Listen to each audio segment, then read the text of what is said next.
Hi folks, and welcome back to Meaningful Money.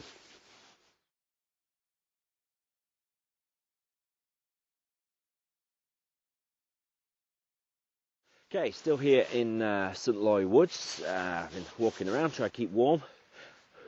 I can't quite see my breath, so maybe it's not as cold as it feels, but it's probably because I've just left a nice warm house. The cows still frolicking behind me. Last time we talked about the budget deficit, just a series of sort of one-offs here, just answering some basic questions. This time we're going to talk about making a will and how important it is and how easy it is and the things you need to bear in mind when you do so. So what is a will? Well, we probably all know what a will is. It's a sort of statement of your wishes as to what you want to happen to your stuff, your estate, after you're dead. Now, there are three parties to a will. Firstly, there's the testator. That's the person writing the will. So, you, if you're finding out how to do it here. There is the executors. These are the people who, as the name suggests, execute the will. So they sort of do what you want them to do after you're dead. They sort of sort it all out. And then finally there are the beneficiaries. Now these are the people to whom your stuff is given in accordance with your wishes. So three very important people: testator, executors and beneficiaries. Now the first thing I think really to say is that if you're going to make a will, for goodness sake, do it right, okay? This is not something to be done on the cheap. Be really wary about these sort of do-it-yourself packs you can get from Smith's or on the internet. Now, if your affairs are really basic, then that might be okay.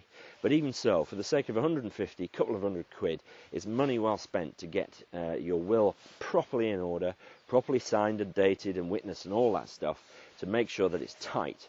Because the last thing you would want, even though obviously you won't know anything about it because you're dead, last thing you would want is for fallouts and difficulties because your instructions are not clear enough.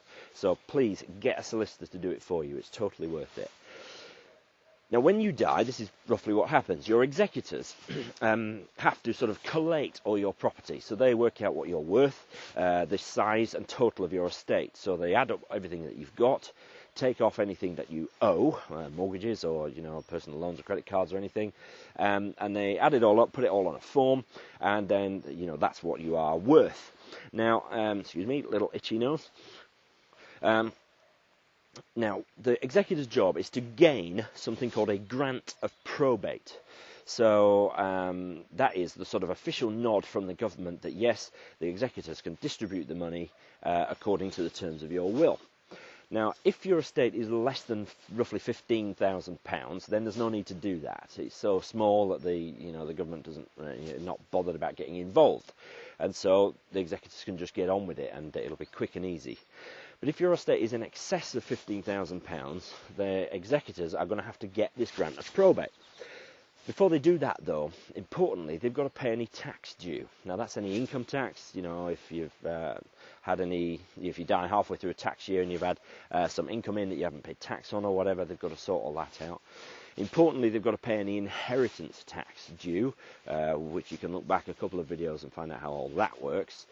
67, I think, was the explanatory one, and then 2 or 3 videos ago, I think 71 and 72 are the planning videos.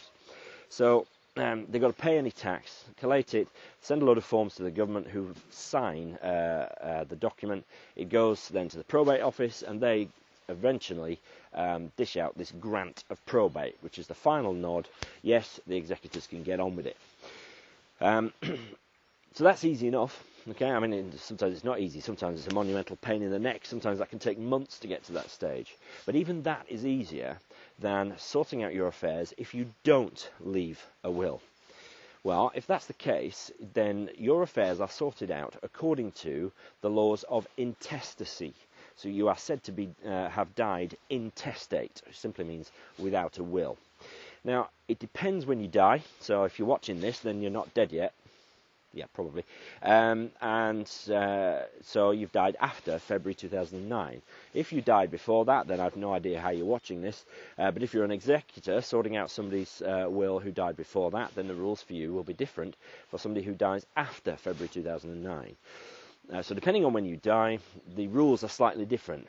How much you have and which of your family survive you. So if you've got a spouse or not, if you've got kids or not, if you've got surviving parents or not, or brothers and sisters, half brothers and sisters. The rules are pretty complex, but there's a couple of good websites which I'll put underneath this post, which might help us explain a little further. But if you die without a will, you are not guaranteed that what you want to happen will happen. So the surest way to ensure that what you want to happen does happen is to make a will. Simple as that. Go see a solicitor and get it done. The difficulty, of course, is that most of us don't like to think about death. If you've got young kids, you might not want to think about what would happen to them if yourself and or your spouse were to die. But it's important that you do that for their sake. So heartily recommend go out and make a will. Now, the last thing I suppose really to say about wills is that they are a planning tool. Because they are the only way you can determine what happens after you die, you can use them to set up things like trusts, so that money is ring-fenced for various people, but they can't get access to it. So let's say you've got minor children, young children, money would be placed into a trust for them, looked after by responsible people until the children reach majority, become adults, and then they have the money in their own right. So you can use planning on trust. Look back to episode 17 on trusts. You can give to charity through your will. Great way to save tax. And you can obviously determine which charities your money goes to. It's also a fantastic way to annoy your family. If you've really got a vendetta and you want to shock them when they can't get back at you, then cut them out of your will. It's a great idea. So planning and settling vendettas once and for all between your family. Just joking about that, of course, but it's the only way that what you want to happen does happen after you've dead. So make a will, for goodness sake. Go see a solicitor. Shouldn't cost you any more than a couple of £100 unless it's really complex. So just get it done. There's no excuse really. Stop burying your head in the sand and go do it. So next time we're going to look at a will's little brother, and that's called power of attorney. So thanks for listening and watching this time, and I'll see you next time.